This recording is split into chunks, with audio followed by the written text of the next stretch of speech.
Hey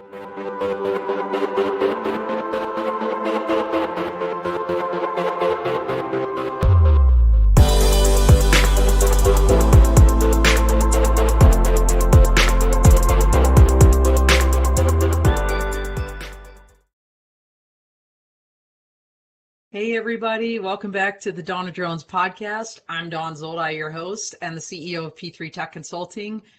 So great to see all of you out there. And by the way, on that note, go ahead and drop your notes in the chat. Tell us where you're from, say hello, give positive encouragement, and of course, ask our incredible guest any questions you have. This is Josh Olds. He is the president and CEO of the Unmanned Safety Institute. Great to see you, Josh. No, thank you so much for having me. It's a pleasure to be here. Yeah, absolutely. So, by the way, everybody, this is a month dedicated to developing industry leaders, and we're very thankful to Skydio for sponsoring the theme this month. And, when you think about developing industry leaders, there's really no better group to talk to than the Unmanned Safety Institute, because they've been doing it for a while and they keep growing and expanding their content. And so really great stuff. By the way, Josh was on I'm going to say the Legacy podcast, the Dawn, Drones at Dawn, that Mike Peel, my producer, and me had done with Interdrone.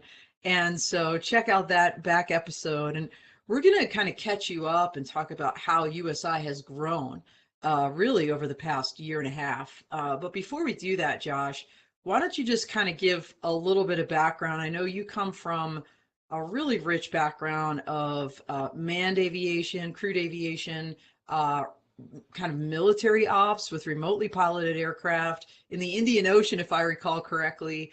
And then, of course, education as well with Embry-Riddle. So walk us through that journey. Yeah, I've been blessed with a really unique background in different facets of traditional aviation. The past decade have been spent in really commercial centric. I started with DoD training. I flew anti-piracy ops with remotely operated helicopters. This was in the Indian Ocean. And so fast forward, I came to the U.S. I taught as faculty in a U.S. program at Embry-Riddle. And just a combination of those experiences is really what generated this concept of Unmanned Safety Institute. Really this idea of there are many parallels between aviation and remotely piloted technology, but there's a lot of differences as well. And there's a lot of new skill sets that are needed to really grow that facet of the workforce. And so, fast forward, I flew, I operated, I maintained. I'm an A&P mechanic, so I fixed the aircraft, did a lot more fixing probably than flying. And so it's just been a really neat combined experience to be able to continue to share that and teach that into the up and coming workforce. Now, there's a key word in the title of your company that I think obviously applies across all of aviation, and it's safety. So tell us, what inspired you to create USI? What aspects of safety, in other words, what inspired you to create it? So, safety is one of those terms from a business perspective. It's safety, right? It's very supportive, empowering of organizations that need it, because what safety allows for is the ability to create scalable, sustainable, and repeatable operations. And what safety does is, again, you got to be careful with safety because you can go overboard. You can have more safety than production. And so it's a happy balance between your safety processes, your procedures, your risk assessments, your training, your, all the different components that go into safety, and the production that you're doing with that technology, what you're using that technology for internally. And that's the ROI, that's the make money, the save money, reduce hazard hours. And so safety plays into all of that, whether it's the organizational pillar, or it's the personnel pillar of the organization, or the technology. Safety is going to play into every one of those tiers.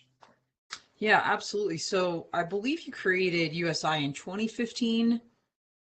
And so tell us kind of, the original focus, if you will, of of the company when you created it back then? So the original focus, back in 2015, this was just pre Part 107, and Yeah. 107 came out and in a lot of ways put a bit of an envelope around the industry. And so when you look at the industry today and you look at the regulations, I mean, the technology has been around for decades, many decades. The DoD has been successfully using, remotely piloted aircraft for years. And so when you look at, USI's original focus, it was all about deploying complex technologies in complex ways because there were many new skill sets, automation management, trend analysis. There was many skill sets that were not, I would say, taught in traditional aviation. It was a different kind of skill set, very heavily computer oriented, and I often attribute it to computer technology in the 90s. It was basically deploying a new type of technology into organizations, and folks had to learn new skill sets. And so USI was really there to kind of look at that remotely piloted technology and say there's a process, there's a pathway to ensure that the individuals, that this isn't just going to the local store and buying an aircraft off the shelf and deploying that in a commercial setting. There's risk, there's liability in deploying Group 1 aircraft, not as much as maybe deploying Group 2, Group 3 aircraft, but being able to educate those hazards that do exist, those safety considerations, those organizational training considerations, being able to create so back in 2000, this was 15, being able to create a scaffolded approach to how training was done, how an organization deployed this technology, it helped lay foundations from which organizations could grow with that technology. And so that was our original push back in 2015. That's when we created the certification structure for standardizing the pilot corps. At that point in time, we were also focusing on organizational standards. So, what does an organizational need to deploy this technology at scale? And so that was the original focus back in 2015. And thankfully, safety is safety. And we've been able to build upon that, over the last 7 years. You use a term that not everybody may be familiar with because it's kind of military oriented, right? The Group 1. So when you think of these group aircraft, Group 1 are the very small, or it's small UAS, what you think of for Part 107, right? And it's 20 pound and under. Exactly.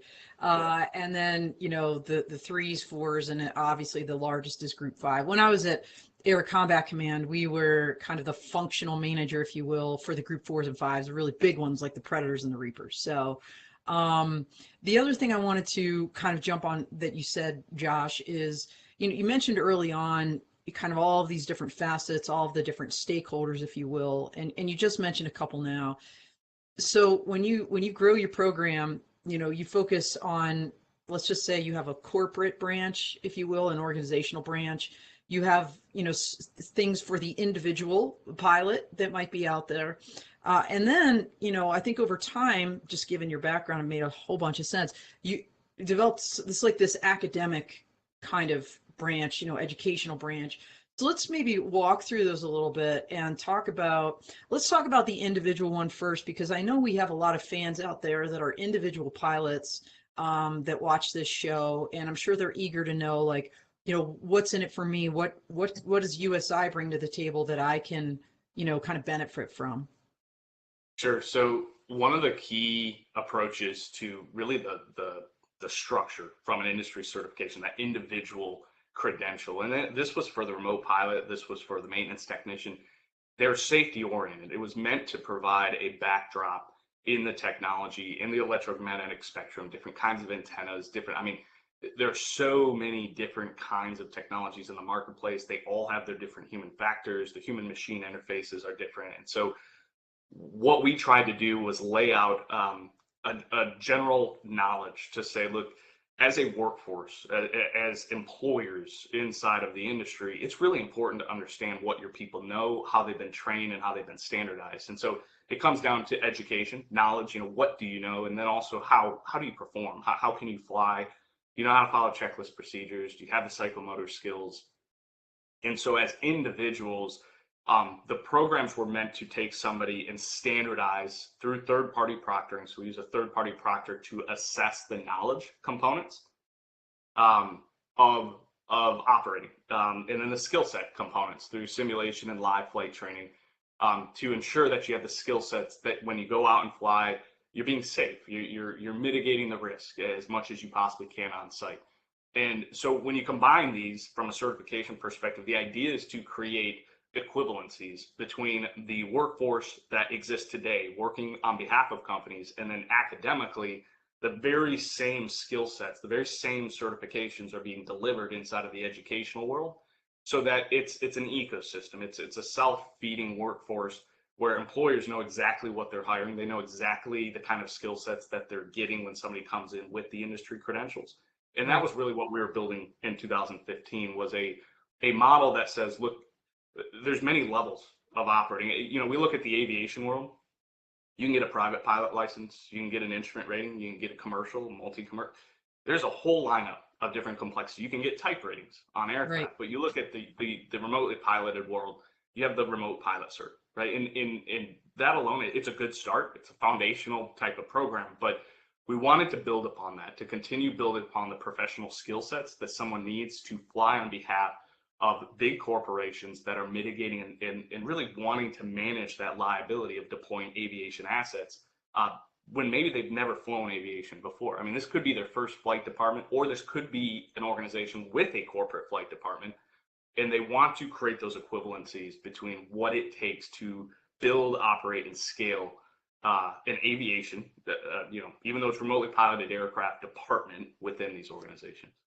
Gotcha. So can an individual pilot, though, if they're not in an organization, like someone, for example, working for Florida Power and Light, if they have their own, kind of UAS program, the individual kind of mom and pop shop, can they tap into your resources as well?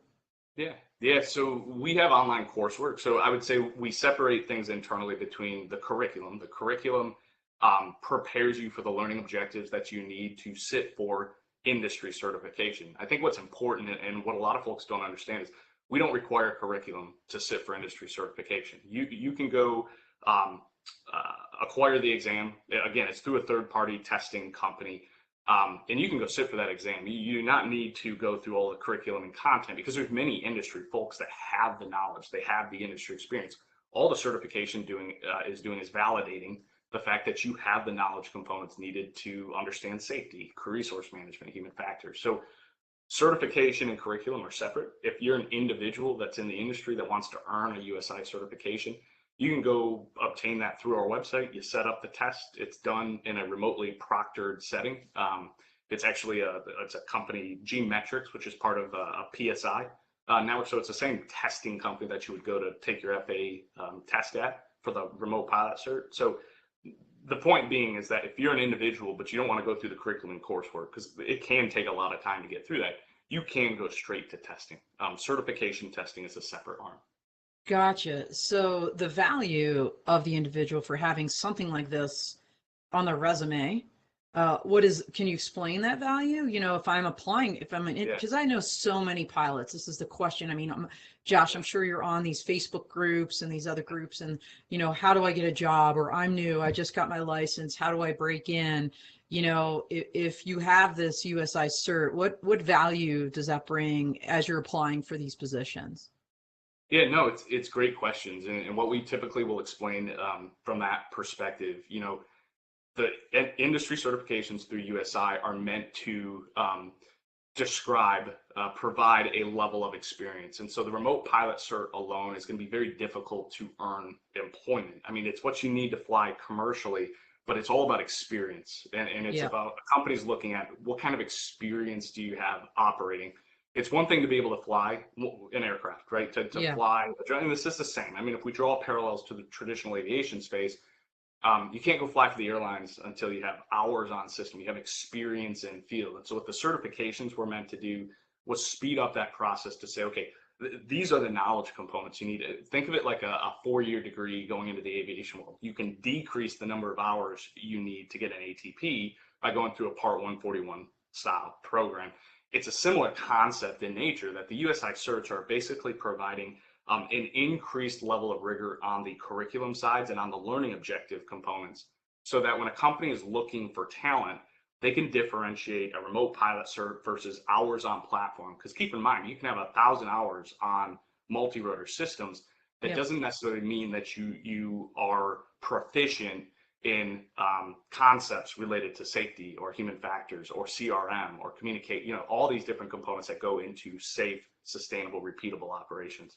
So that's where the USI certifications come in. Well, that makes an abundant amount of sense. We had Bronwyn Morgan. Well, she's a multi-company entrepreneur, but with her Zeo Air company, that's what she talked about. The fact that she's operating around critical infrastructure routinely in disaster scenarios where the complexity of operating a drone in the midst of a disaster or even just post-disaster, that's just a whole different ball game than, right? Like doing cinema, not cinema photography. I think that probably could be very complex.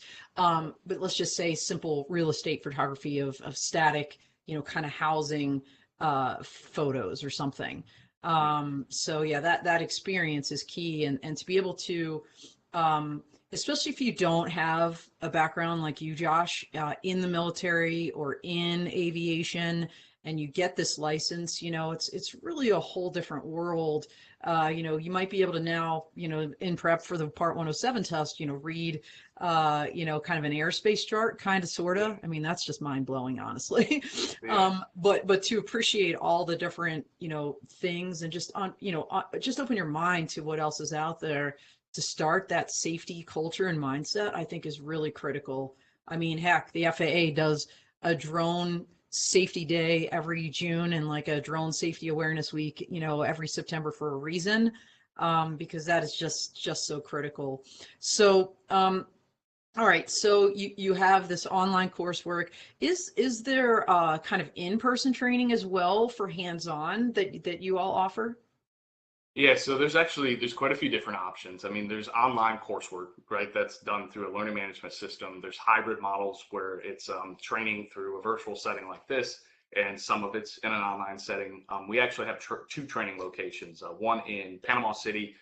We're in the very early phases of our stand-up of the program in Phoenix, Arizona, and so we will have two training sites. That's where a lot of the hands-on training is done.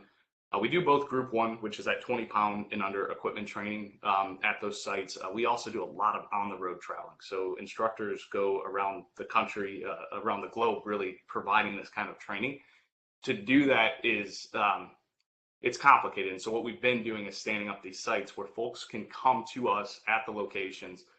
This is really good for the BVLOS waivers that we conduct training under, because they're right now geo-specific, so they're at a location, so we can provide BVLOS training through those waivers, and that is, of course, on the Census Tech BVLOS platform. So being able to operate and train in settings from Group 1, 20-pound and under technology, to Group 2 and Group 3, being able to do those in training environments is really valuable. But it's across the board. It's everything from online training to live in-person flight training. So you just hit on something, BVLOS, beyond visual line of sight. We both know the FAA's BVLOS Aviation Rulemaking Committee put out a report this year, 400 plus pages. What they recommended was some additional training, and maybe, like you mentioned earlier, Josh, with general aviation, these different levels or different certifications, not just your remote pilot, but now you've got maybe an advanced remote pilot to be able to do BVLOS. You're already doing that training? So not that training. So the reality is But the you created some, like, in other words, yeah, no, I that mean, training. we've been doing, so that was a big reason we built it's called UAS. Well, it's Unmanned Aircraft System Safety Systems and Safety. Sorry, it's a published textbook. It's been around since 2017. That text covers things like safety management systems, how it applies to UAS, CRM as it applies to UAS. And so we've been training concepts of BVLOS for a very long time, because again, going back to the beginning of the company, I mean, I personally, and I know a lot of the folks, the founders of the company, we've been flying BVLOS for DoD commercial projects overseas. BVLOS is not a new thing. The technology exists. It's right. So beyond visual line of sight is it's a regulatory component, and understandably, it's a regulatory component for the safety of the national airspace. But we, as a company, really see the value in that technology and being able to fly beyond visual line of sight. And so we've been training those concepts for years, because it's really important for companies to understand that this technology is not just Group 1 technology to go out and conduct asset and infrastructure inspection or search and rescue. This technology has so much more capability, and we're seeing this in the industry today with the Part 135, the package deliveries, the medical deliveries, Right. the advanced air mobility space, right? So we're looking at the industry kind of unfolding, and a big component of this is regulatory. But to your point, the BV Loss Arc, they talked about training, they talked about extended visual line of sight sort of operations in contained areas. That is all really good stuff for this industry to continue growing upon the use cases they've already found, and that's where we're doing what we can as Unmanned Safety Institute to continue supporting and pushing companies to deploy bigger, more complex equipment, because the use cases, the business cases are incredible when you start to get into those bigger platforms. Yeah, absolutely. So you kind of alluded to this, the bridge between, kind of your individual corporate training, and academia, right? So let's use the term that is so often used in workforce development, which is kind of pipeline.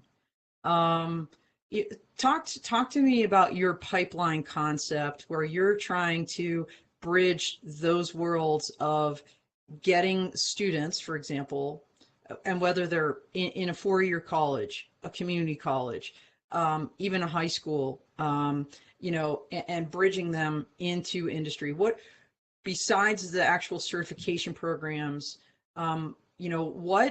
what other things do you offer? Is that what the Unmanned Connect is on your website? Tell us a little bit about that.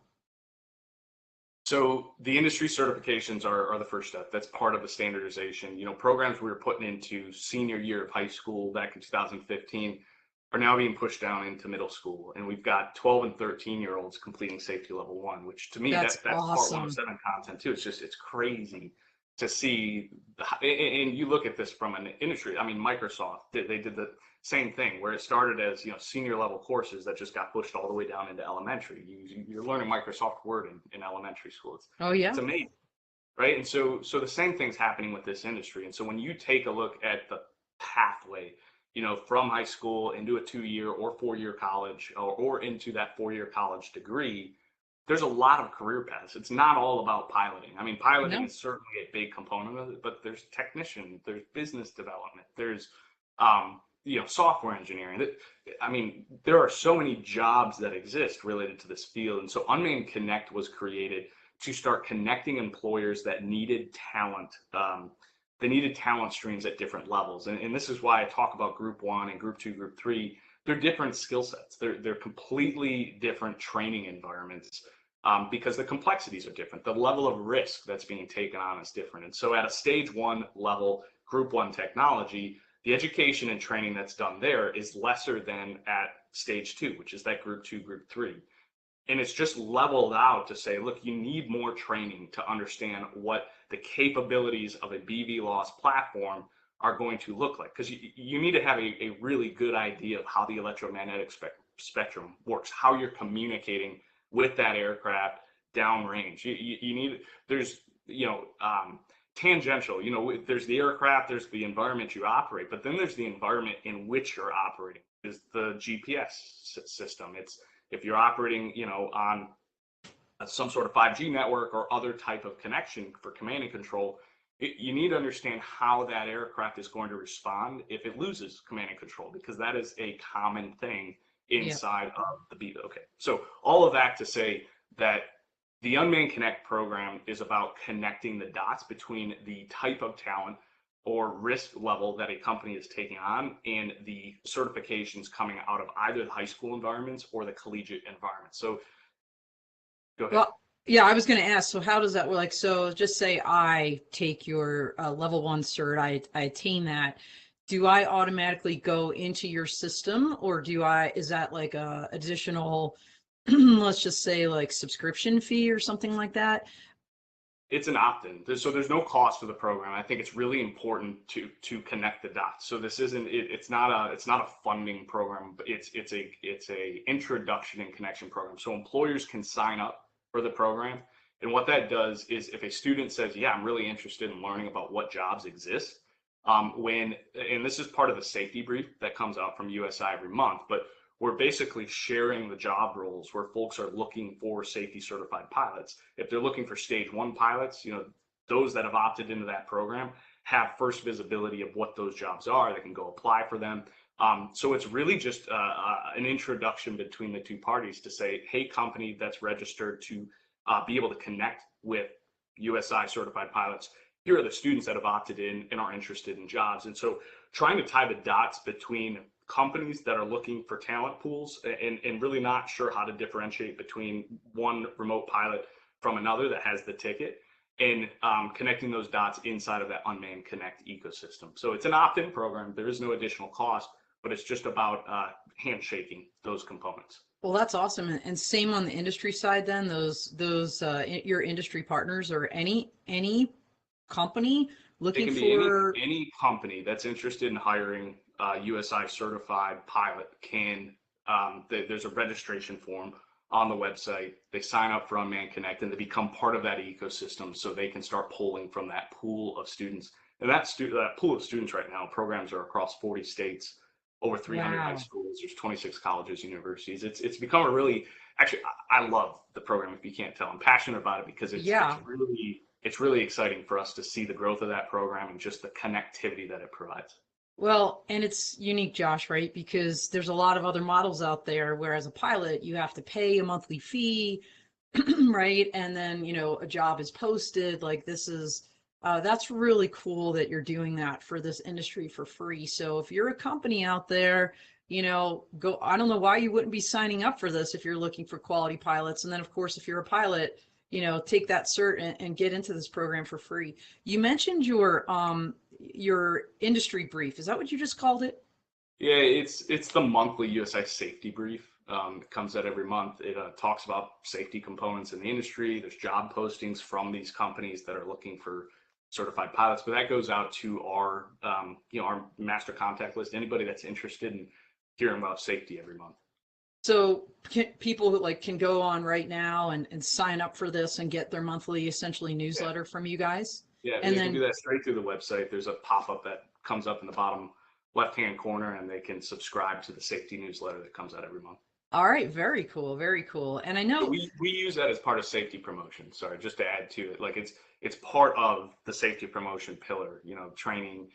We want to promote safety. And part of safety cultures, you just need to keep talking about it. I mean, creating a safety culture is having that conversation about safety. Like, hey, wear your sunscreen, wear your sun. Sometimes it can be very simple, and I think sometimes safety culture is kind of looked at and it's turned into a much more complex topic, which it certainly can be. But at very basic level, it's just about talking about safety. How can we make our operations more safe? How can we reduce hazards or mitigate hazards to our operations? And so that's what the safety brief's about. It's just talking about safety topics that are happening in the industry. No, that's really good. I'm actually trying to look something up real quick because we had Skywatch AI on here a couple months ago, and I wound up writing an article a little bit about it. Was Elad Shalev from Skywatch Insurance, and absolutely, like all of those accidents he's talking about, it was because a lack of safety. And part of that also is kind of weather, right? Don Bershoff was on here back in April, and that weather component is such a huge, has huge implications for safety.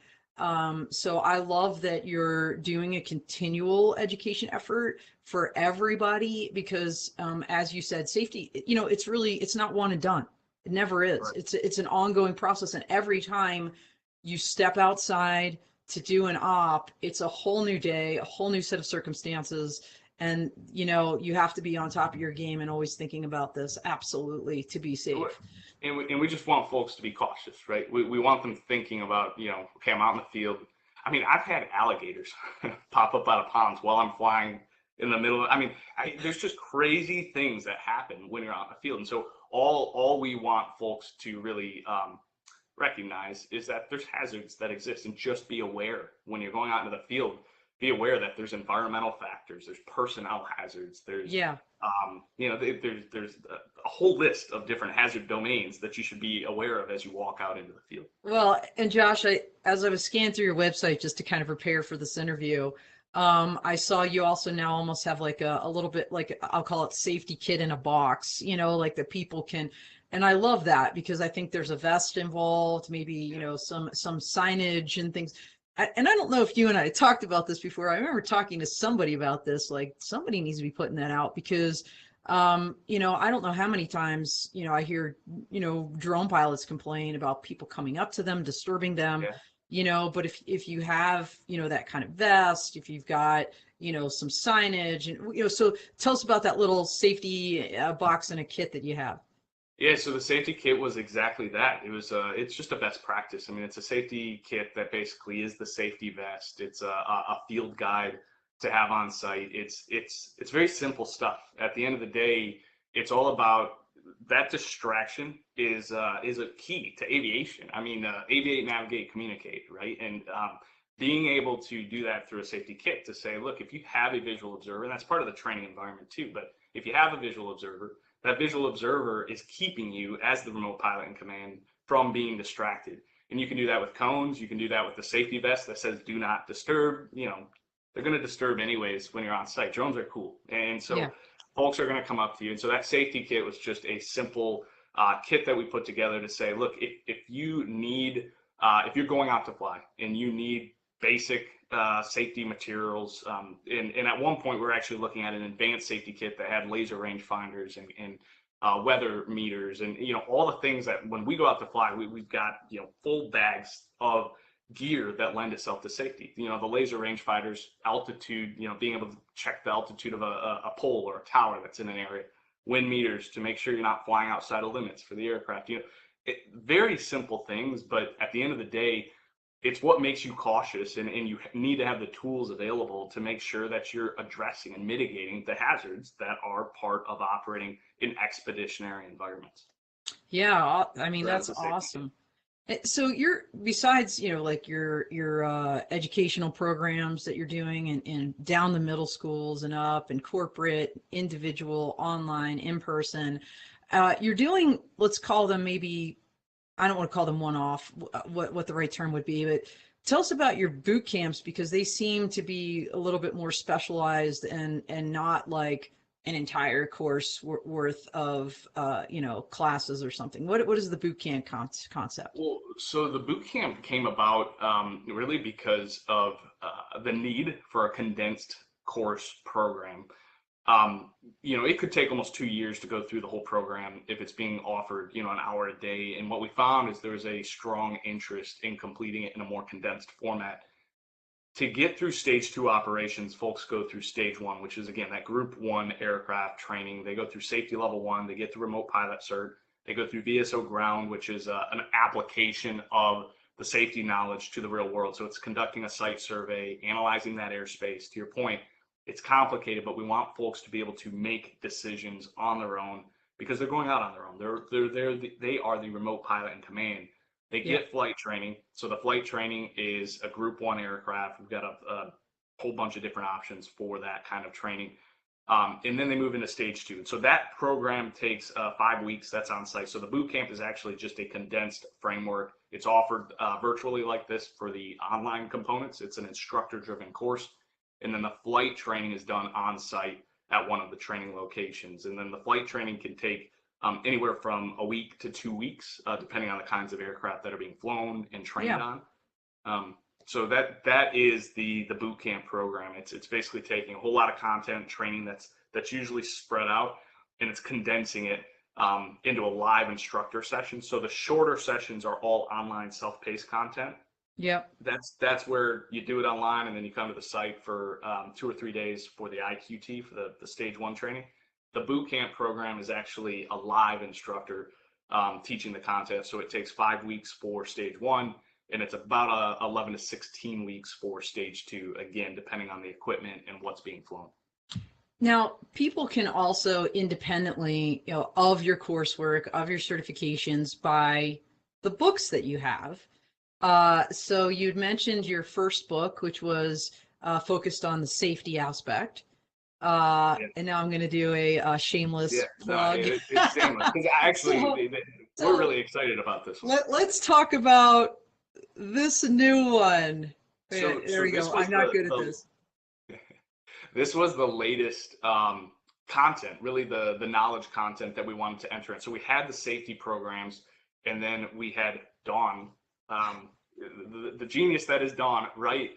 We had her write a book, and it was all about legal and business considerations for drone technology, which was it was a question we were getting constantly from everyone. It didn't matter if it was a corporation or if it was that mom and pop shop you mentioned earlier. Understanding the privacy and ethics considerations, the legal considerations, insurance components. It was really the high level program management overview that was really needed. And so we had Dawn write this book of content, which is rolling out into educational programs. The textbook itself is the content that is for the programs itself, but this is basically the UAS program manager. I would even say the safety manager at an organization. These are considerations that need to be taken into account because they're hazard areas that have to be mitigated. So it's fun, Josh, I'm not going to mention specific companies, but I was at an advanced air mobility aviation conference recently in San Francisco, and I had brought your book. I had a booth. I did a little raffle, right, to get people's business cards, and the excitement that was generated. People really wanted this book. Folks were throwing their cards in. I had people come up to me afterwards that had attended my Law Tech Connect workshop, which, by the way, USI was a proud sponsor of that workshop. So I appreciate everything you've been doing to support education across the board, including Law Tech Connect. We're going to be doing another one next year in May at AUVSI Exponential in Denver on May 7th. So I'm really excited about that. But one of the people that attended my workshop was at this one in San Fran, at this event in San Fran, and came up to me and said, every new person that comes to our organization, I make read your book.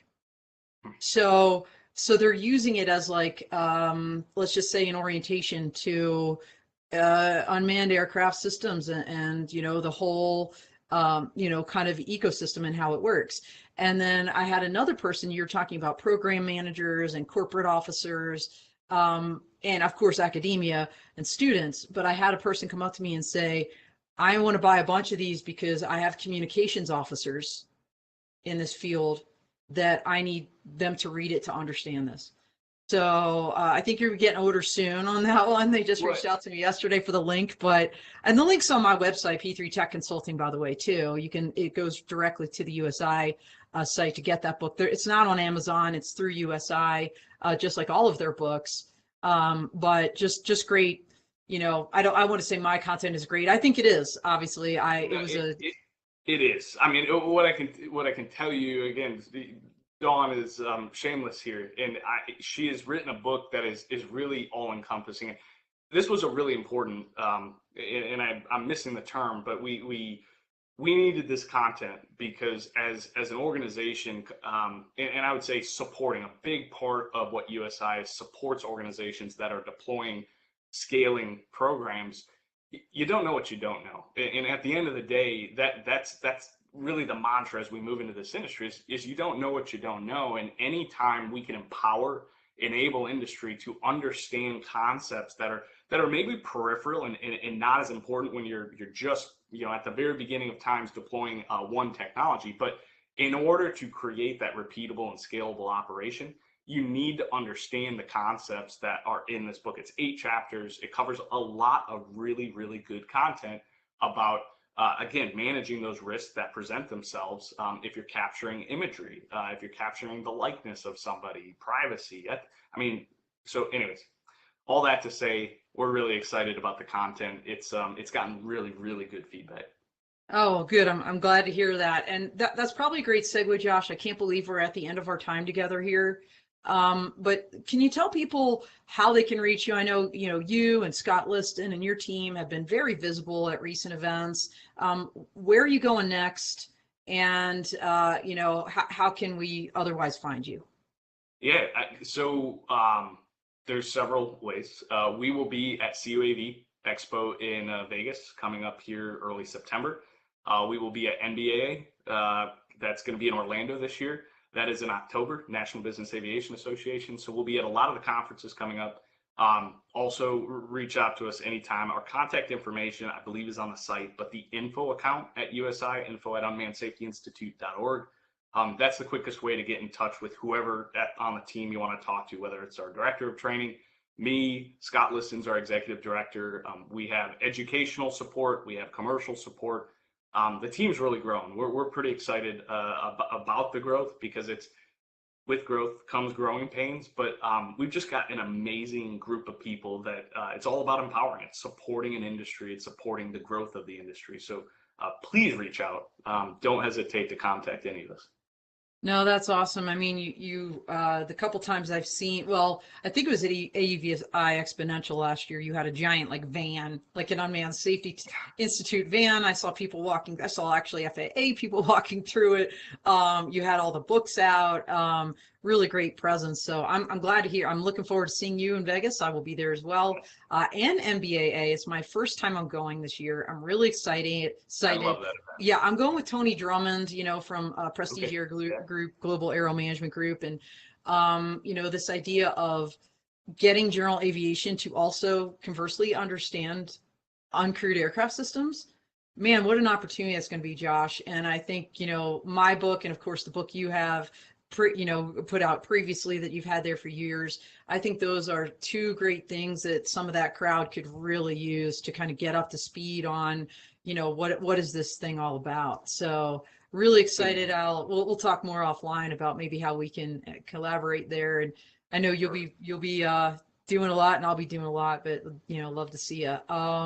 So last 30 seconds are yours. The floor is yours, Josh. What do you want to say in closing? No, well, look, I think above anything else, we're excited for the industry. There's a lot going on in the industry. We're seeing a lot more traction, companies looking to scale, movement into BVLOS, which, BVLOS in a lot of ways is that holy grail. So there's a lot of excitement around that. We have two verticals of the company, commercial and academic, and we're continuing to push both verticals forward. And so from a standardization perspective, if you have questions on certification or what the value is to you, or how this rolls out into the industry, please don't hesitate to contact us. I would say is what I would leave you with. No, that's perfect. And for everybody out there, sorry I didn't get to your questions.